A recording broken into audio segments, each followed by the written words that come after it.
नमस्कार दोस्तों, स्वागत है आप सभी का हमारे इस चैनल वैदिक दृष्टि पर। दोस्तों, अगर आप भी अपनी लाइफ में कुछ नया सीखने की चाह रखते हैं तो इस चैनल को अभी सब्सक्राइब कर लें। जय भोलेनाथ। भोलेनाथ की कृपा आप और आपके पूरे परिवार पर सदैव बनी रहे। दोस्तों, आज की इस खास वीडियो में जानेंगे कि आखिर मुख्य द्वार पर जल छिड़कने का समय क्या होता है और सही विधि क्या होती है। किस समय हमें जल छिड़कना चाहिए मुख्य द्वार पर? क्या मुख्य द्वार पर जल छिड़कने के लिए स्नान करना जरूरी है या बिना स्नान किए भी मुख्य द्वार पर जल का छिड़काव किया जा सकता है? झाड़ू लगाने से पहले या फिर झाड़ू लगाने के पश्चात जल छिड़कना चाहिए? और एक और प्रश्न आया है कि क्या पीरियड्स में हम अपने घर के मुख्य द्वार पर जल का छिड़काव कर सकते हैं या मुख्य द्वार पर दीपदान कर सकते हैं? और जल से ही जुड़ा हुआ एक और प्रश्न है आपका कि मंदिर में जो प्रतिदिन हम एक जल रखते हैं उस जल का हमें क्या करना चाहिए, किस प्रकार प्रयोग करना चाहिए? क्या हम उसे खाने में प्रयोग कर सकते हैं या फिर हम किसी पौधे में डाल सकते हैं? उस जल का उपयोग किस प्रकार से होना चाहिए? और मुख्य द्वार पर जल छिड़कने से संबंधित आपका अगला प्रश्न है कि कई ऐसे लोग हैं जो कि फ्लैट में रहते हैं, कुछ ऐसे लोग हैं जो कि किराए के मकान में रहते हैं, एक ही कमरे में रहते हैं, तो उन्हें अपने घर पर मुख्य द्वार पर दीपदान किस प्रकार से करना चाहिए, जल किस प्रकार छिड़कना चाहिए, मतलब वो किस जगह को मुख्य द्वार मानकर वहां पर मुख्य द्वार से जुड़े हुए उपाय करें। तो आज की वीडियो पूरी तरह से आपके प्रश्नों पर ही आधारित है, इसलिए बहुत महत्वपूर्ण है, पूरा जरूर देखिए। और यदि आपको आज की वीडियो अच्छी लगे तो इसे लाइक भी जरूर कीजिए, क्योंकि आपके लाइक, आपके कमेंट्स ही मेरे लिए एकमात्र जरिया हैं जिनसे मुझे पता चलता है कि आपको यह वीडियो अच्छी लगती है और आपके लिए वीडियो उपयोगी है। तो यदि वीडियो अच्छी लगती है तो लाइक तो ज़रूर ही किया करें। इसके साथ ही कमेंट बॉक्स में भोलेनाथ के नाम का जयकारा भी ज़रूर लगाएं, इससे आपको पॉजिटिव ऊर्जा की प्राप्ति होती है। और यदि आपका कोई भी सुझाव हो, कोई भी प्रश्न हो या फिर कोई भी विशेष वीडियो देखना चाहते हैं तो उसके लिए भी कमेंट बॉक्स में ज़रूर लिखें। चैनल पर पहली बार आए हैं, यदि अभी तक आपने चैनल को सब्सक्राइब नहीं किया है तो आज के वीडियो यदि आपको अच्छी लगे तो चैनल को सब्सक्राइब ज़रूर करें और बेल बटन को भी प्रेस कर लीजिए। तो इससे ये होगा कि इस चैनल पर जो भी नई वीडियो अपलोड होंगी उनकी नोटिफिकेशन आपको सही समय पर प्राप्त होगी। तो अब जानते हैं कि मुख्य द्वार पर जल छिड़कने का सही समय क्या होता है और सही विधि क्या होती है। तो देखिए, यदि आप मुख्य द्वार पर जल छिड़कते हैं तो आपको ध्यान रखना है कि जल आप एक दिन पहले ही, मतलब रात को सोने से पहले, एक पात्र में, कोई भी आप पात्र सकते हैं, जैसे कि आप एक तांबे का भी पात्र ले सकते हैं। तांबे का ना हो तो आप पीतल का ले सकते हैं, स्टील का ले सकते हैं, चांदी का ले सकते हैं। जो भी पात्र आपके पास उपलब्ध हो, एक लोटे में थोड़ा सा गंगा जल डाल दीजिए और उसके ऊपर शुद्ध जल भर दीजिए। और हाँ, गंगा जल ना हो तो भी परेशान होने की आवश्यकता नहीं है, सिर्फ शुद्ध जल से भी आप पत्र को भर सकते हैं। जल से भरे पात्र को अपने घर की रसोई में रख दीजिए। अब जैसे कि आप अगले दिन सुबह उठकर इस जल का छिड़काव अपने घर के मुख्य द्वार पर करेंगे। अब बहुत से भक्तों के प्रश्न आए हैं कि क्या हम स्नान से पहले ये जल छिड़क सकते हैं या फिर स्नान करना जरूरी है।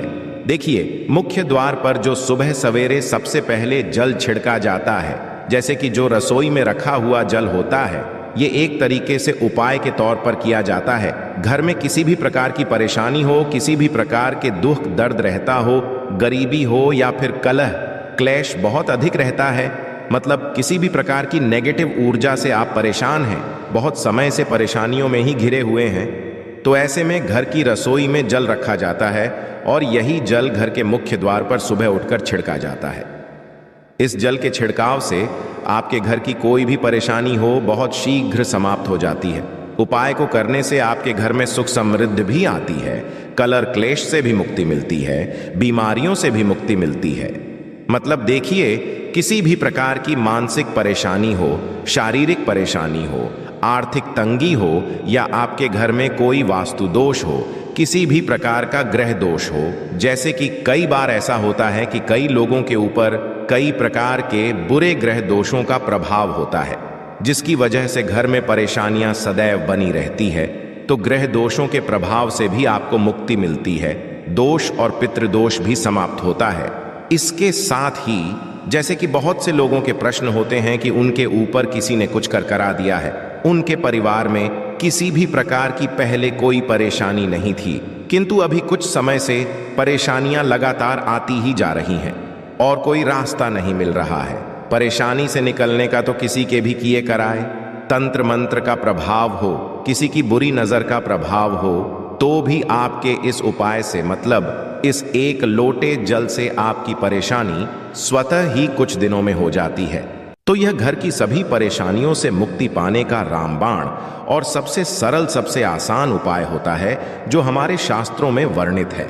तो आप अपने घर की रसोई में एक लोटा जल रखें, रात में भरकर और प्रातःकाल जल्दी उठकर उसी जल से अपने घर के मुख्य द्वार पर छिड़काव कीजिए।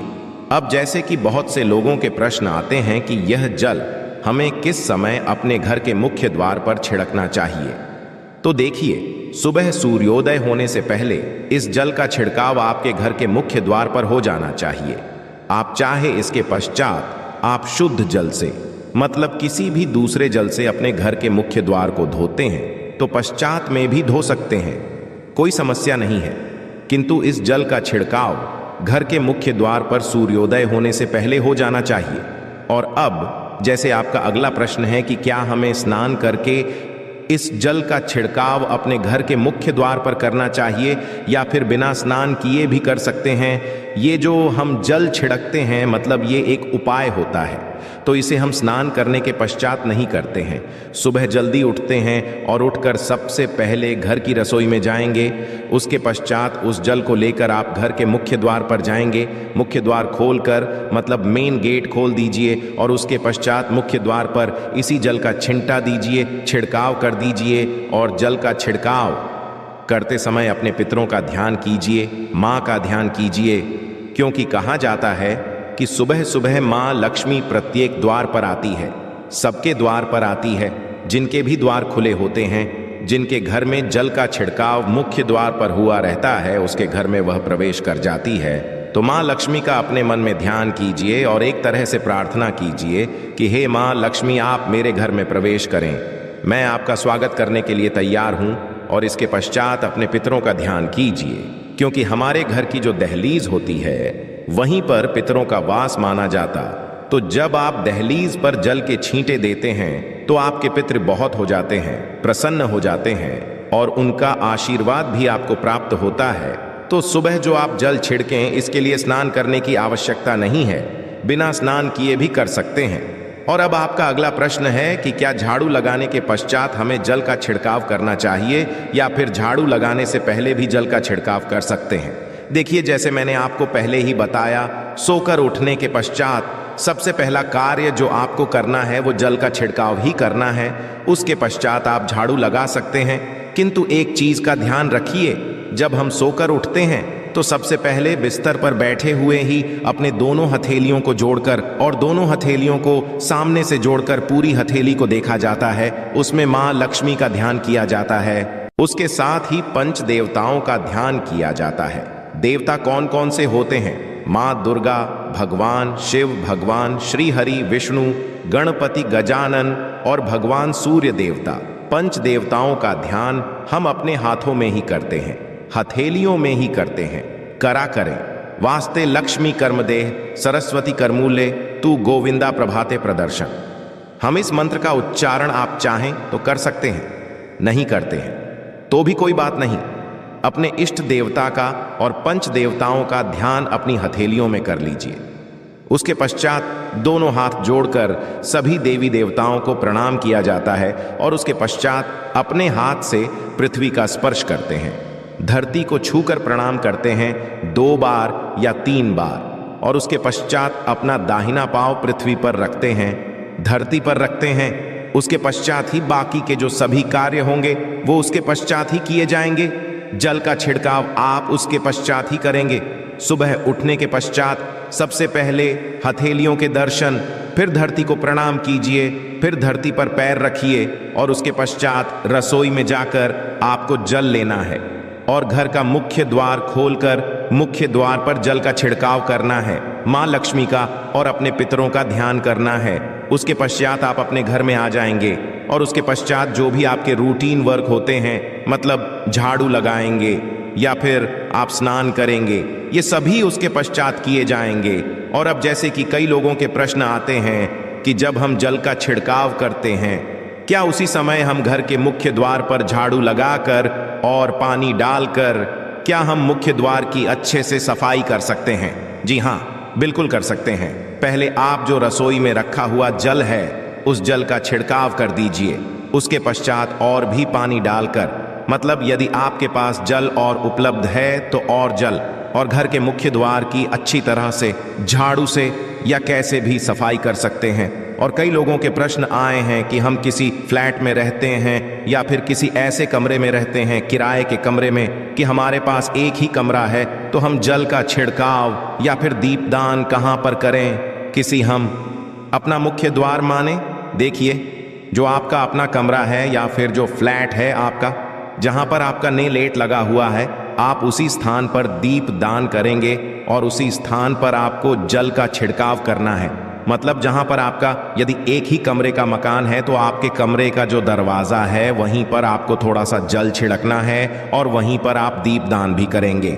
जो कि मुख्य द्वार से जुड़े हुए उपाय होते हैं वो आप अपने घर के, मतलब जो अपना कमरा है उसके बिल्कुल दरवाजे के पास ही करेंगे।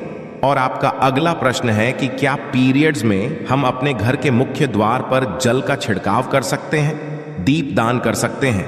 देखिए, जल का छिड़काव करने के लिए पीरियड्स हो या ना हो उसे कोई फर्क नहीं पड़ता, आप जल का छिड़काव कर सकते हैं। रही बात दीपदान की, तो दीपदान देखिए कार्मिक पूजा में आ जाता है और कार्मिक पूजा हम बिना शुद्ध हुए नहीं कर सकते हैं। मतलब पीरियड समाप्त होने के पश्चात ही आप कर सकते हैं। बाकी जल का छिड़काव आप कभी भी कर सकते हैं, मैं भी कर सकते हैं, कोई समस्या नहीं है। और अब आपका प्रश्न है कि क्या मंदिर में जो हम जल रखते हैं क्या वो रखना जरूरी है, और यदि हम रखते हैं तो उस जल का क्या करें?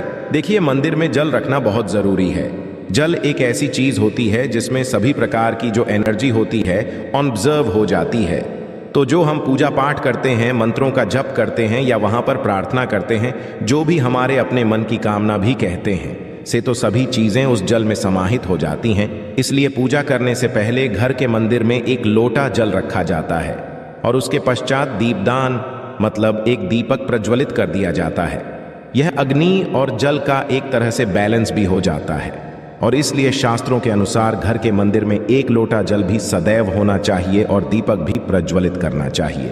तो अब इस जल का करना क्या चाहिए? देखिए, हम जल रखते हैं, सुबह की पूजा में रखते हैं, मतलब सुबह जो हम पूजा करते हैं प्रातःकालीन पूजा, उस समय जल रखा जाता है और वो जल हम अगले दिन उठाते हैं। मतलब जब आप अगले दिन पूजा करने जाते हैं, स्नान इत्यादि करने के पश्चात, तो आप उस जल को उठाते हैं। सबसे पहले तो उस जल का प्रयोग सुन लीजिए। आप अपने घर के सारे कमरों में, मतलब पूरे घर में उस जल का छिड़काव करते हैं। इससे आपके घर का शुद्धिकरण हो जाता है, क्योंकि वो बहुत ही पॉजिटिव एनर्जी से भरा हुआ जल होता है। उस जल का छिड़काव करने से किसी भी प्रकार की नेगेटिव ऊर्जा का प्रवेश आपके घर में नहीं होता। किसी भी प्रकार की परेशानी आपके घर में हो, यदि आप नियमित तौर पर उस जल का छिड़काव करें अपने घर में, तो निश्चित ही आप परेशानियों से मुक्ति पा जाते हैं। कि ये कराएं, तंत्र मंत्र के प्रभाव से मुक्ति पा जाते हैं। इसका उपाय आप कर सकते हैं। जैसे कि घर में कोई बीमार है तो आप इस जल को उस व्यक्ति को पीने के लिए दे सकते हैं। और ये जल इतना पावरफुल होता है कि इस जल को पीने से बड़ी बीमारियों से, मतलब लंबी बीमारियों से भी धीरे धीरे राहत मिलने लग जाती है। कई बार होता है ना कि आप लोगों के प्रश्न आते हैं कि दवाई तो हम कर रहे हैं किंतु दवाई हमें लगती ही नहीं है, दवाई का कोई प्रभाव ही देखने को नहीं मिलता। तो ऐसे यदि उस जल को पीने के लिए रोगी को दिया जाए तो बहुत अच्छी दवाइयां काम करने लग जाती हैं।